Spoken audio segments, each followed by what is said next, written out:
Hello guys, हामी चाहिँ जाँदैछौँ आज राइडुङ्गामा गाइजहरू। अलिक छिटो हिँड्नु पऱ्यो गाइजहरू। हामी चाहिँ यहाँ राखेर गइसकेको छौँ है।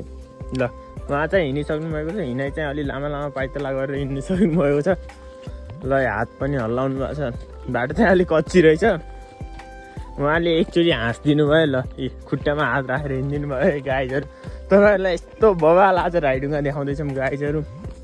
यता फेरि पनि फुल पनि फुलिरहेको रहेछ है गाइजहरू। यता चाहिँ ल निहुरिसक्नु भयो यति थोरै हिँडेर।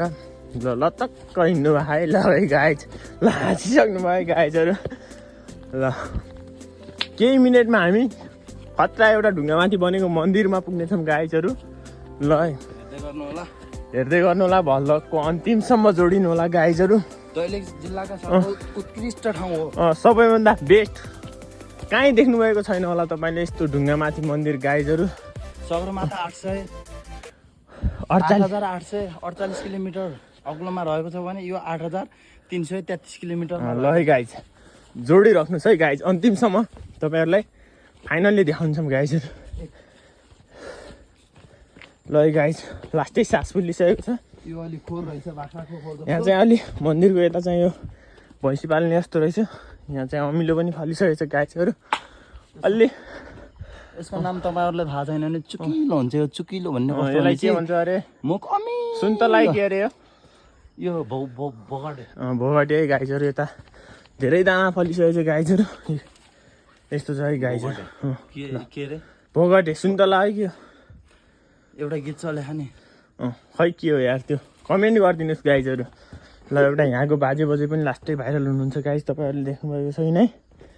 ल यो मामरी फुलको बोर्ड बहुत बास्ना आउँछ। स्वर्गै पुगेर म नर्गमा आइपुगेँ। मन्दिर चाहिँ त्यता छ है गाइजहरू। तपाईँहरूलाई फुल भिडियो देखाउँछौँ, तपाईँहरू भलकको अन्तिमसम्म जोडिनुहोस्। हाम्रो अन्तिम साथ नछोड्नु होला। हामी यस्तो यस्तो वनपाखा टक्क म चाहिँ यता छु है गाइजहरू। ल ट्याक्क है, अलि माथि अलि माथि ट्याक्क जोडिराख्नुहोस् है गाइजहरू। बहुत सास फुलिरह, तपाईँहरूलाई मजा दिने क्रममा मेरो सास फुलिरह है गाइजहरू। ल है गाइज, ल यता चाहिँ भ्यू यस्तो छ। ल है गाइज, ढुङ्गा चाहिँ यस्तो छ है गाइजहरू। यो हाम्रो सार्वजनिक टोइलेट, यसलाई अलि मर्मत गर्नको लागि 1500 सहयोग गर्नुपर्ने छ सबैले। म त गरिहाल्छौँ। माथिको अलिक साफ गर्नुपर्ने छ है गाइजहरू। तपाईँहरू यहाँ आएर हग्न मुद्न सक्नुहुन्छ। तर खुल्ला दिशा मुक्त घोषणामा जता मन लाग्दा मुद्न भएन। तपाईँहरूले मन्दिरमा यो टोइलेट देखाइदिनुहोस्। हो यसको उचित प्रयोगमा ल्याउन सक्नुहुनेछ। यो टोइलेटमा मुद्नु होला, दायाँमा यस्तो झाडी साडीमा गएर नमुद्नु होला। साइडमा मन्दिर छ है गाइज। यहाँ चाहिँ बाँस सास ढलिसकेको रहेछ गाइजहरू। यहाँ बल खेलिन्थ्यो पहिला म आउँदै बेला सानोमा। अहिले चाहिँ